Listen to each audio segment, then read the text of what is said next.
Hindsight's 2020, but where would the Vikings be if they hired Nathaniel Hackett or Jim Harbaugh? Plus, has Brian Asamoah's play warranted a youth movement and more playing time for some young Vikings players? We're breaking it all down. It's coming up next on Superior Sports Talk. KARE 11 sports anchor Reggie Wilson covers the Twin City sports scene nonstop. Luke Inman is ready to put him on the hot seat. That's what you're going to do to me? Instant analysis. Yank. Out you go. Post-game breakdowns and red hot takes. The Timberwolves need a stitch. Reggie and Luke give you a daily dose of Minnesota sports with Superior Sports Talk. Part of Locked On Sports Minnesota. And it starts now. Back in the lab, Reggie and Luke back at it. Another episode, Superior Sports Talk, presented by Locked On Sports Minnesota. It's your daily 30-minute breakdown, everything Minnesota sports, which you can now find streaming on your Roku or Amazon Fire Stick devices. Just look out for our Locked On Sports Minnesota app there as well. That's the man, Sam Ekstrom, on Twitter, at Sam Ekstrom, co-host of The Ron Johnson Show every Monday, Tuesday, and Wednesday. Sam, Wednesday, December 28th, that means it's week 17 of the NFL season already. Can you believe that? Absolutely insane. What happened? Crazy. Don't blink. I feel like when your team is winning like the Vikings have been, I think it goes faster. I think you kind of float from week to week because we spend like 4 days wrapping our head around these crazy wins. And then it's time to play the next game. Even though this has been a longer week from Saturday to Sunday, we got to wait 8 days. Already, it feels like the Packers game is right around the corner. Yeah, I think you're onto something for sure. It's been a while since times move so fast like this for Vikings fans, but obviously we'll take it. Plenty to get into. Remember, follow along Locked On Minnesota YouTube channel. Hit the subscribe button. Leave us a comment. And on Twitter, give us a follow. It's at Locked On MIN. And remember, after this show, go check out Locked On Sports Today. From the games that matter most to the biggest stories in sports, go beyond the scoreboard and behind the scenes with local experts only Locked On can provide. Locked On Sports Today, available on this app, YouTube, and wherever you get your podcasts. All right. To football we go. I don't know if you guys touched on it on the Ron Johnson Show, but the Broncos fired Nathaniel Hackett after going 4-11, losing last week to Baker Mayfield and the Rams by a score of 51-14. Of course, the Broncos traded away the farm. They got Russell Wilson, mortgaged the future, multiple high draft picks, and nearly $250 million guaranteed. I know hindsight's 2020 here, Sam, but just take a quick trip down memory lane with me. Remember this offseason when the talk of the town was, who's it going to be, Jim Harbaugh or DeMeco Ryans? Flip a coin, because one of them was going to be the next head coach of the Minnesota Vikings. Just how much different do you think this season would have gone if either of those coaches ended up being hired over Kevin O'Connell, and where would they be now? Boy, it is hard to imagine any other path but the Kevin O'Connell path, isn't it? Yeah. And it's hard to imagine the team being this successful with anybody else because they have won by such narrow margins, in large part because of Kevin O'Connell's chemistry with Kirk Cousins late in games. Is Kirk Cousins going to perform the way he's performing with a defensive-minded coach in the fourth quarter? That's kind of hard to believe. Would he be performing this way with Jim Harbaugh? I guess it's hard to say. Jim Harbaugh would be such a polar opposite of Kevin O'Connell with regard to how he handles his players, the media, the personality. It's hard to fathom, honestly. And we thought this was a done deal. Like, he was in the building for 8 hours interviewing. We thought this was happening. And then it didn't. And Kevin O'Connell ended up being the perfect choice, I think, for this team. And I think he was the best candidate all along. I think it really ended up the way the Vikings wanted it to end up. The big question that I have, Luke, is what if they had chosen a different GM? Like, that's really where my mind goes, because did Kwesi approach this offseason to sort of keep the team competitive more so than, say, a Ryan Poles? Ryan Poles blew things up in Chicago. Kwesi didn't. Kwesi didn't blow things up. And now the Vikings are here, and he looks like a genius. How different would it be if they had actually gone the rebuild route and really leaned into trades and veteran cuts? But from a head coaching standpoint, Luke, you bring up, some interesting points there with Ryan. And I like a DeMeco Ryans, right? Like, I think he's going to be a great head coach. But Hackett is really the big one. Like, if the Vikings had gone the Nathaniel Hackett direction, who has struggled so mightily with game management, I bet they lose a lot of these one-score games.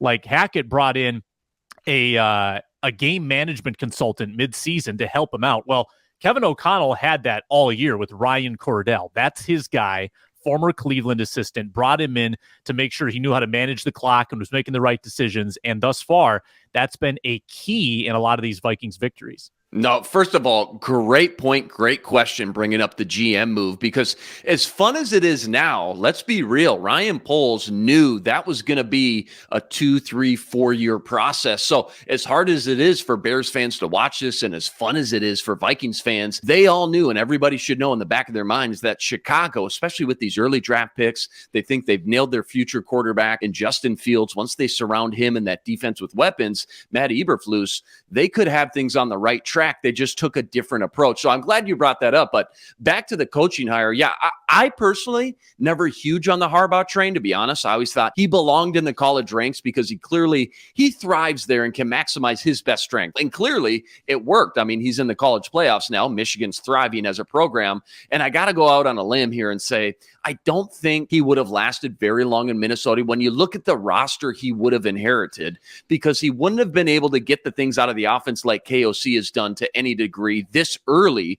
And because of that, there would have been so much turmoil surrounding things like, well, why aren't you getting Justin Jefferson the ball more? Why is Kirk Cousins being sacked every time he drops back? Where's the offensive creativity? And in such an offensive-driven league now, that would have blown up in the entire front office's face sooner than later. And within, 2-3 years, I think he would have been gone. And you would have wasted, most importantly, the prime years of JJ. You would have wasted the last few good years of players like Kirk, Harrison Smith, Za'Darius, Eric Kendricks, Thielen, Hunter. There's tons of them. So it would have been a dumpster fire, I think, and a real shame. And I think Harbaugh, to some degree, I think he recognized that too. Like what you said about DeMeco, though, he would have had this defense playing much better. He's such a great coach defensively, and his production, the resume, kind of speaks for itself. And there's a reason, as you mentioned, he's going to be a head coach real soon. If it's not next year, it'll be in 2024. The problem is, I think despite the short-term success he would have had here, at least defensively, I still think the most important relationship in the NFL right now is just that marriage between the head coach and the quarterback. And although things would have been better compared to what we had with Zimmer around, I just still don't think DeMeco would have been able to really get the things out of Kirk Cousins that KOC has gotten. And not to mention, what happens again in 2 or 3 years when DeMeco loses all those core veterans I just mentioned on his defense? Harrison Smith, Patrick Peterson, Kendricks, maybe Hunter, Dalvin Tomlinson. He's a free agent this offseason. I just think it would have looked great out the gate, at least defensively. The offense probably would have been fine, stayed afloat a little bit, middle of the pack. But once the honeymoon stage was over, they'd be right where they started again anyways, on the wrong side of the fence when it comes to zigging with a defensive-oriented kind of identity as a team, when the rest of the league is just zagging, going all in on guys like, in Miami, Mike McDaniel, etc. Sam, to play devil's advocate here too, just for a second. Yeah. We'll see what things look like when the honeymoon's over for KOC too. I mean, this is fun, but he'll have the same tough decisions to make about this roster with Kwesi over the next 2-3 off seasons, and things are going to look a lot different. But I think it's so clear the number one thing this team needed was a coach that could bring out the best in the quarterback, Kirk Cousins. After all those years getting the cold shoulder and not much support from Mike Zimmer, that's what this league is now. And the Wilfs and Kwesi, I think, just hit a home run with the coaching hire at KOC. I really do. Easy to say now, I know, because they're winning. But when I just think, take a step back, look at the big picture. It just feels like they're in good hands under KOC for a long time. Is there another coach or scenario you can think of that was maybe highly debated or discussed that would have changed the landscape of this team and where we would be sitting now? Brian Dable, Daniels, I mentioned. How about this even? Because a lot of people remember, it wasn't long ago, people forget this, they were so split on Kirk Cousins. He'll never be the guy. He'll never win the big games. Career 500 quarterback, can't win with him. What if it was the Vikings who went big and traded for a guy like Russell or even Deshaun Watson or someone like that? And this is what we need to be successful. We've got to cut our losses now and move on from Kirk if we're ever going to go win a Super Bowl and go on one of those runs.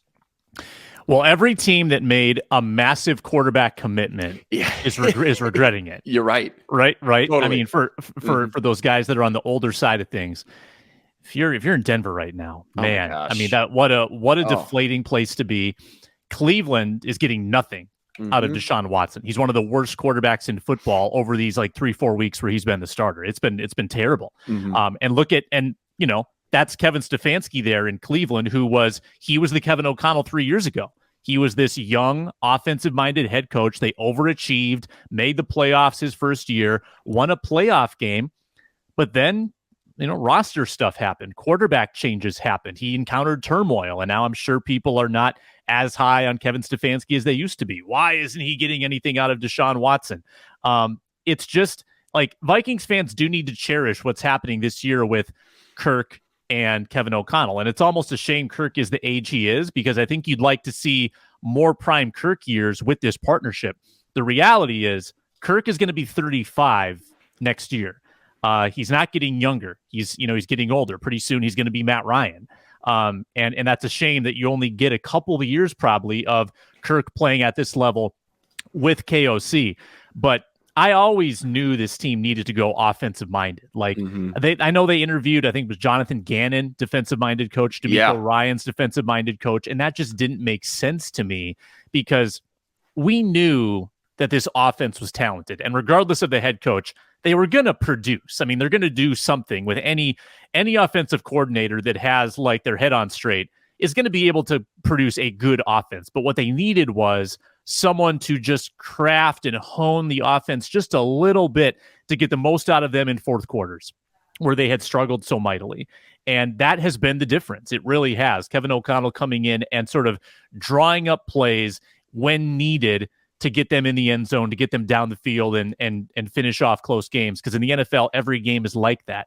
So I think it, just provides further evidence that odds are you want to go offensive minded with your head coach. And I know that the defensive coaches will all protest that, but I think that if you don't have that head coach quarterback relationship, it's going to be hard to sustain offensive excellence in this league. Yeah, a lot of good points there. I don't want to sound too redundant there. I'll just add one little other small factor to this. Outside of all the noise and the drama, everybody would have hated that came with a move like who's Deshaun Watson or Russell Wilson, somebody of that stature. Obviously, too, the way they're both playing speaks volumes as well. You mentioned that, but being such a draft nut, this is kind of a personal level here.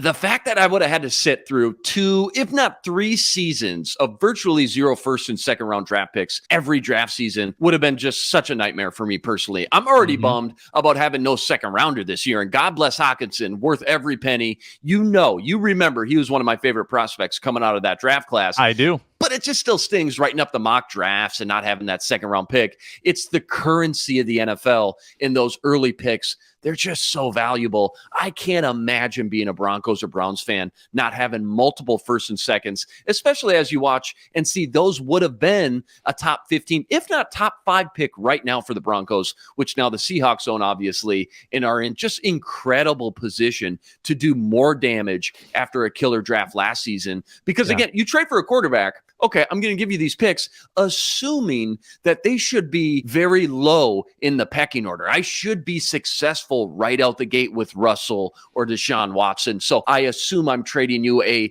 mid-20s, hopefully, maybe even later than that. Not a top 5 pick. So crazy to think about, though, just in the big picture, kind of a fun little exercise that I think at the end of the day here, Sam, just really helps remind us how close we were to some other head coaches and how for now, I think the early signs point to KOC being a home run pick for the Vikings and Kwesi, as you mentioned as well. All right. Coming up next, we're talking about a youth movement for the Vikings during these final 2 games. But first, Vikings jump back up to 12-1 to win the Super Bowl. Vikings open this week versus the Packers as 3.5-point underdogs on the road in Lambeau.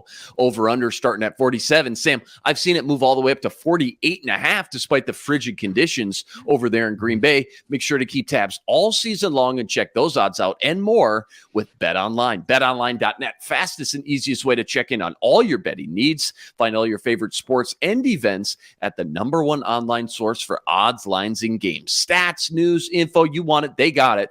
NFL, NHL, NBA, even MMA and UFC. BetOnline makes betting easy and is your #1 source for all your betting needs. Go to betonline.net today to learn more. That's betonline.net, where the game starts. All right, back to football we go here. Sam, 2 weeks left in the season here for the Vikes. We're starting to see Brian Asamoah finally start to get some more action. He's making some big plays when doing so. I've got a small list of younger names here on the Vikings roster. I just want to go through. You tell me if you think this coaching staff should give these guys more playing time as we wrap up the regular season. Let's start with Asamoah, though. That's an easy one. He's now played a career high in snaps in back-to-back weeks, and he's been ultra productive too when he's out there. Colts game, he was third on the team with tackles.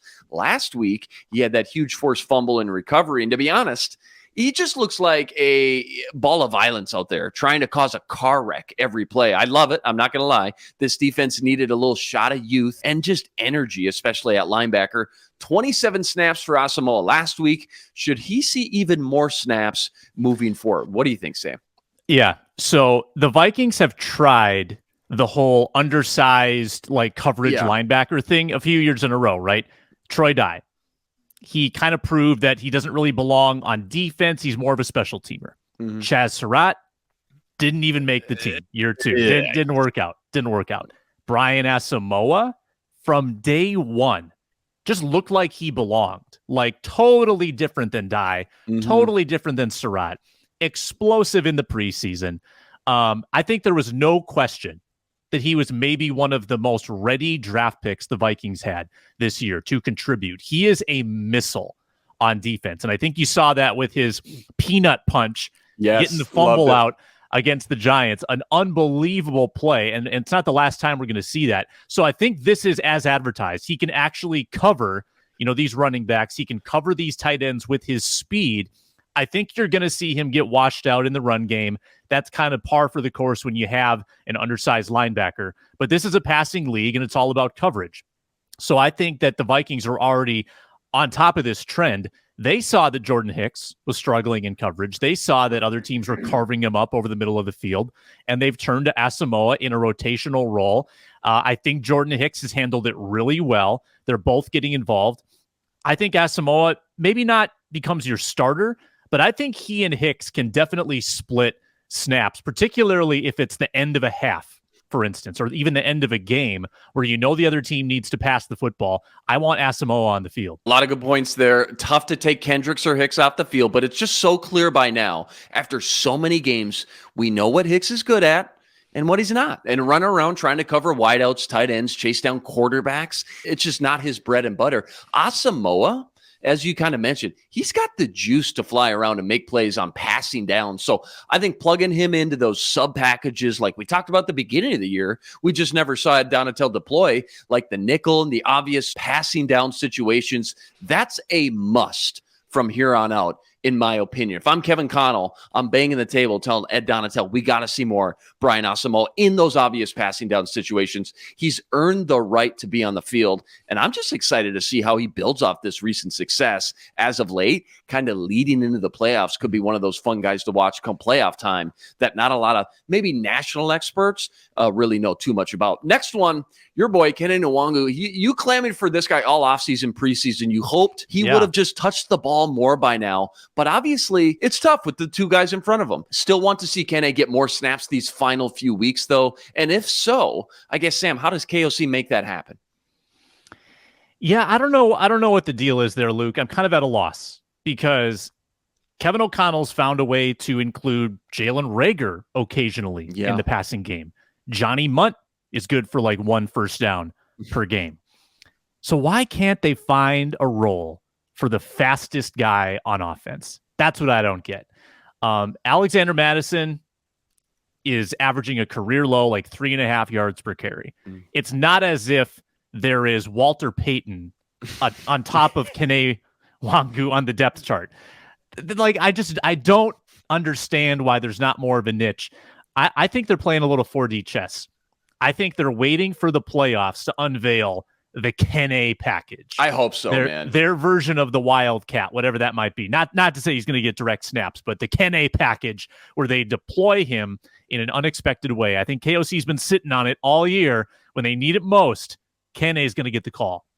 Yeah, agree. I just think he's the future for the Vikings at running back. Dalvin, monster contract. We'll see what happens there. Madison, free agent now. It's a youth movement coming up, and I think, Kenny needs to be a part of that offensive plan in 2023. So why not start to get him some valuable reps now these last few weeks of the season? Let's see what he's got outside of just special teams and give him the ball these final few weeks. Next one, James Lynch is out an extended time now. Jonathan Bullard's still on the IR. So how about giving fifth-round rookie Asamoah a shot in the trenches? We saw him a little bit last week versus the Giants. Yeah, I was amazed. I mean, I looked down on the field. It's like a key third down. Right. And it says he's on the field. Low key, the Vikings have no interior depth right now. None. They've lost Lynch. They've lost Ross Blacklock. I might be forgetting another one Bullard. as well, but Bob Bullard. They lost Bullard. Yeah, good point. Thank you.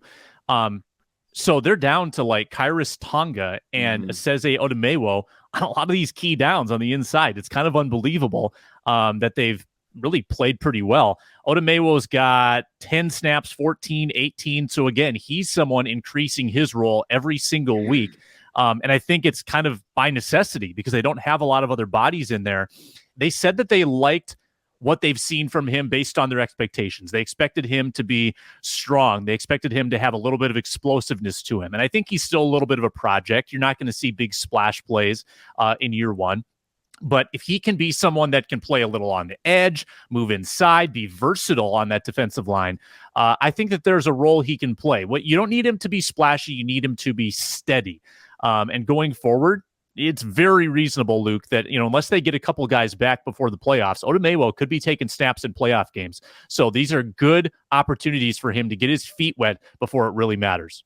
Yeah, a lot of good points there. I'm just looking at the depth chart. If you can just win on first and second down with Dalvin Tomlinson, Harrison Phillips, and then Tonga, who's known as a run stuffer, then you can get into those sub packages, get another DB on the field, get another linebacker, pass rusher, maybe DJ Wanham, who used to play a little 5-tech. He can get in there, Patrick Jones, whoever it may be. They got options. But again, it comes down to winning on first and second down. I see on their practice squad 2 defensive tackles, Sheldon Day and TJ Smith. Both, I'll admit, don't know a ton about TJ Smith. This is his second year in the league. I think he came from Arkansas, big boy, 300 pounds, so he's probably more of a run stopper. But again, don't know a lot about them. Hopefully we won't be in a situation where we got to pull them up because you're right. It's already pretty thin as is heading into the playoffs. All right, last few here. Patrick Jones, second-year man out of Pitt. More playing time or no? What do you think?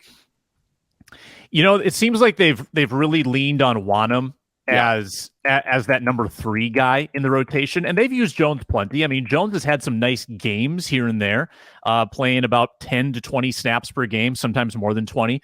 But here's what I think, Luke. I think they've been really strategic in the snap counts for Daniil and especially za'darius, who's been banged up. I think once playoffs come around, we're going to see less and less rotation. And I think more and more of Daniil and za'darius staying on the field. I think they've been really intentional about keeping them healthy, but now that the chips are down, I think they play more and more. And I think that if one of them does come off the field, I think it's Wanham who gets in there. So I don't know if Jones is going to be a big playoff piece, but I think he's right there with Wanham, like in terms of who do I trust. I've never been that impressed with Wanham. I will say this is probably one of his best years.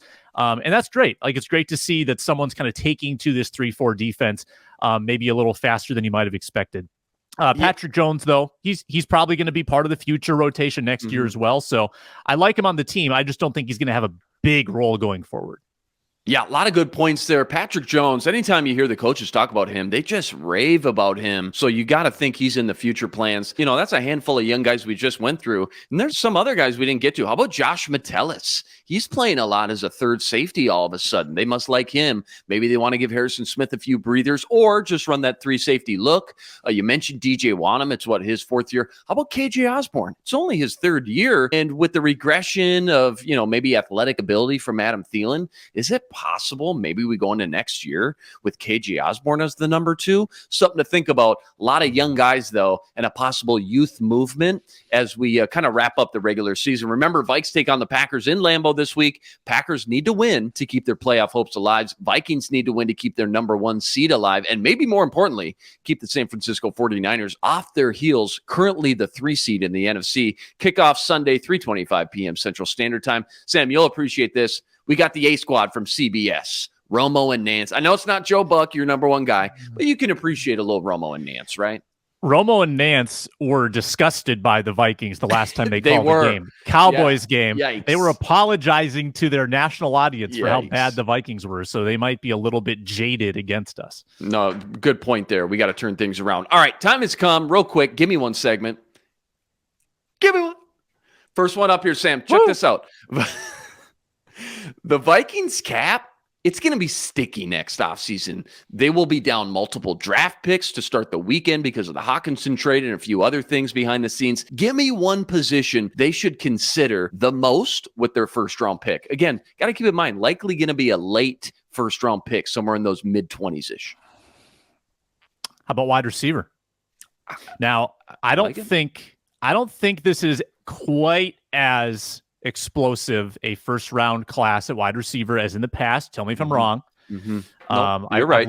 I've looked at the mocks a little bit. It's not quite as top heavy, but if you're picking 30th, I mean, that's fine. You can get a quality wide receiver at that point in the draft. And we've seen a lot of second round picks turn out to be phenomenal players in recent years. I just think that when you're paying Jefferson what you're going to pay him, Thielen might still be under a big number. We don't know how that's going to shake out. Hawkinson's salary increases. You're expending a lot of resources at pass catcher. You need to start churning young receivers into this roster because that's going to be the model. It's going to be Jefferson making $1 billion, and then you're going to need young guys to step up.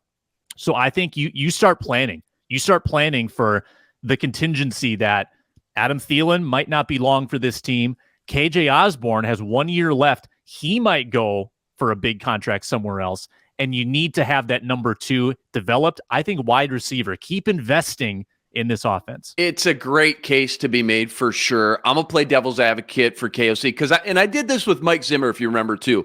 If you're Mike Zimmer and you're such a defensive savant, why are you using all your early picks on defense? You should be able to find some young gems later on, and you should invest into your offense and give them as much help as they need.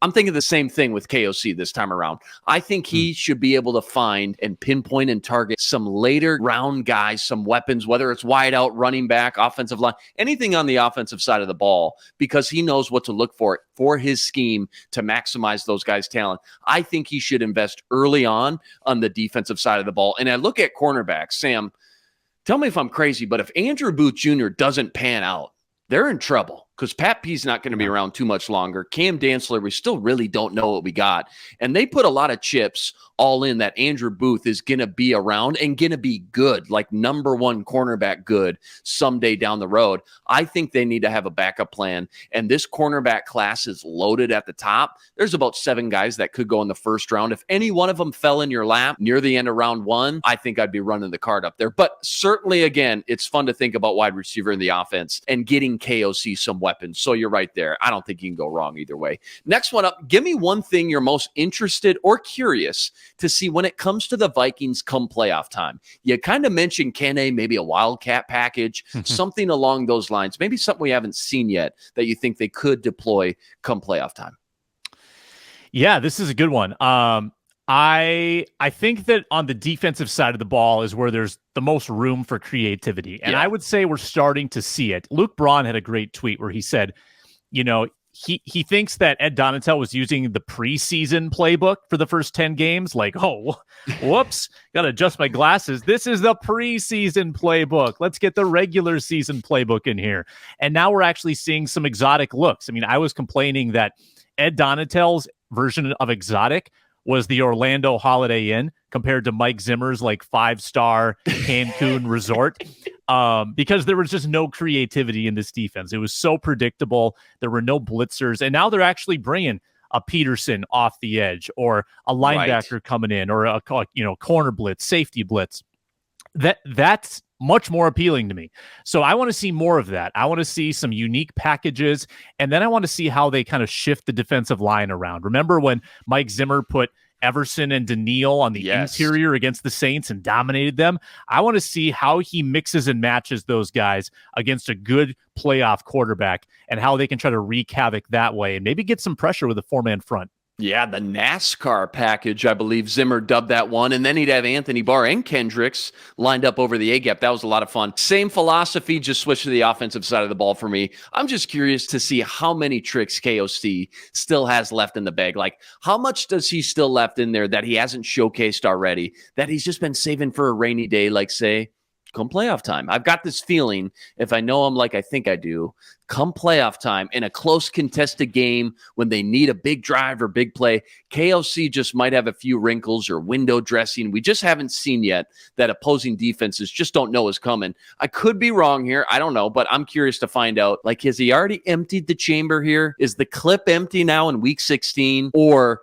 has he just been holding on to some of these bullets left when they need him the most? Knowing him, I just wouldn't bet against it.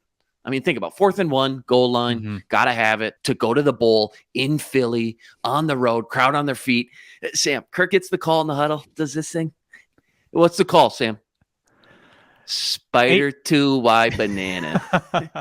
Yeah, annexation of Puerto Rico. There you go. All right, thank you. Somebody had to say. All right, last one here real quick. If Tua Tagovailoa does in fact decide to walk away from football after his multiple encounters with the concussion protocol, give me one quarterback who would fit best in Miami in 2023. Just top of your head. Wow. Well, let's see, who is going to be sort of floating around? Well, I'll give you mine right now. I'll just get it out of the way. All right. Yep. Tampa Bay, along with New Orleans, they're going to have to go full rebuild. Their cap numbers, dumpster fire, very little building blocks to win around for now. And listen, that means Tom Brady, he's going to have lost Bruce Arians and very likely Byron Leftwich in back-to-back years. And we all know he was already rumored to have his bags packed for Miami along with Sean Payton before all the drama came out and they got in trouble. Brady already lost Giselle. There's nothing holding him back now. He's ready to play for another 5 years. He's going to call up Gronk.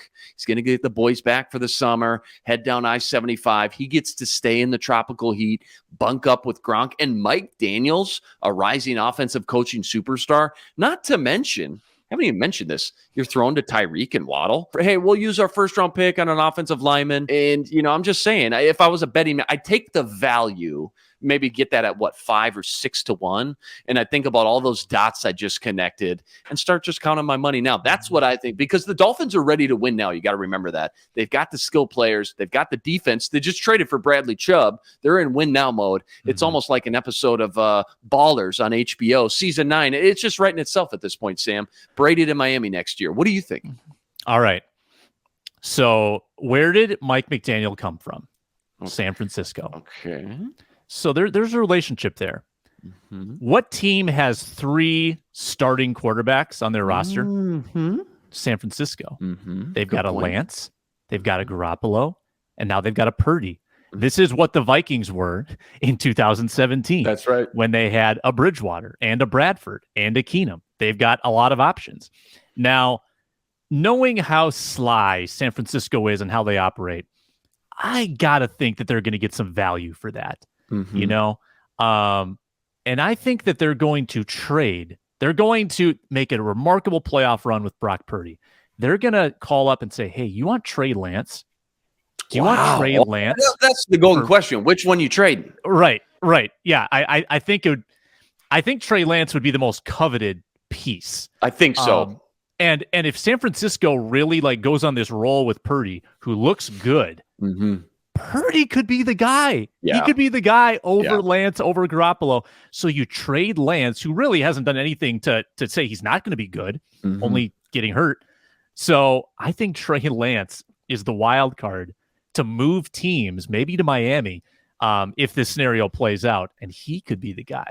That just from a pure roster standpoint, and then just connecting the coaching dots, that one makes so much sense. Again, which one are they going to roll with? Well, Brock Purdy just took us deep into the playoffs. I'm not getting rid of him. Maybe we can talk Jimmy G back and say, hey, we're not saying Brock Purdy's for sure the long-term answer. Why don't you stick around just so he has someone to compete with? Maybe he gets hurt like Trey Lance did. You can step back in. Who knows how that all plays out? But how wild would it be to start next season and say the San Francisco 49ers, after investing and paying all that money to Jimmy G for a couple of years, they went to the Super Bowl with him, and then using all those high draft picks to move up and go get Trey Lance to start the 2023 season with Brock Purdy as your future quarterback. I just think it'd be wild, and just think it'd be very dramatic and fun to just watch that whole thing unfold. But you're right. Certainly you'd try to get everything you could out of Trey Lance. We'll see. I don't know. What's your just quick thoughts on Tua? 30 seconds as we close here. The stock is trending down right now, and it's just kind of tough and sad to see. Yeah. Okay. So what is the report right now that you've seen? Is there a that he's rumor? In concussion protocol, and nobody outside of Miami has said anything, but the national media and experts are saying, well, dude, what are we talking? 3 or 4 now in the last 2 horrible ones in the last 3 months? You got to think about pulling the plug here. Right. Yeah. No, it's an unbelievable conundrum for a young player, because Tua is potentially a couple of years from a life-changing payday. Yeah. As a 30-year quarterback, he's conceivably up for an extension now, or next year at the latest. So I think that there's so much incentive to see that through, and to at least get a couple of years of that money. That's just, I know the rookie deals are still generous, but maybe not life-changing in the same way, from a standpoint where you can set up your family members, you can do so much more with that kind of money. I think that he probably goes cautiously into this offseason, knowing that, all right, I got to get my head right going into next year. Might affect his play if he's in his head about that, and I think that could be side effect as well. But man, there's a lot on the line. So how do you choose between your health, your long-term health, setting up your family's future? It is a tough call. I don't envy it. Yeah, a lot of good points there, and both sides of the coin. One side of the coin might say, hey, yeah, maybe Tua says, hey, I'm fine. I'm ready to roll. I'm willing to risk it. It's my choice. The Miami organization and coaching staff may say, no, we're not going to let you. If you want to play, you can't play for us, because we're not going to have that hanging over our head, and vice versa. Maybe Miami clears them and the doctors say you're good to go, and Tua says, listen, I'm done. I can't do it anymore. I can't risk it. I got to pump the brakes. I at least got to take some time off and think about it. So a lot of good points there. It's going to be interesting to see just the entire quarterback landscape in the NFL. You talked about San Francisco's quarterbacks, Miami's. We started the show, too, with the Broncos and Russell Wilson and Deshaun Watson in Cleveland. Always a hot topic of discussion in the NFL. All right, that's a wrap today. Remember, like, rate, review, and subscribe to the YouTube channel. Join us every day for another episode with your 30-minute breakdown of everything Minnesota sports. Don't forget, we're a podcast too, free and available, all platforms. Subscribe, drop us that 5-star review, and find us now streaming on your Roku or Amazon Fire Stick devices. All you got to do is look out for our Locked On Sports Minnesota app there as well. That's the man, Sam Ekstrom. He's on Twitter, @Sam Ekstrom. Check him out every Monday, Tuesday, Wednesday, co-host of The Ron Johnson Show. Luke Inman on Twitter, @Luke_Spinman. Thanks for tuning in to Superior Sports Talk, part of Locked On Sports Minnesota. For Sam, I'm Luke. Until next time, signing out.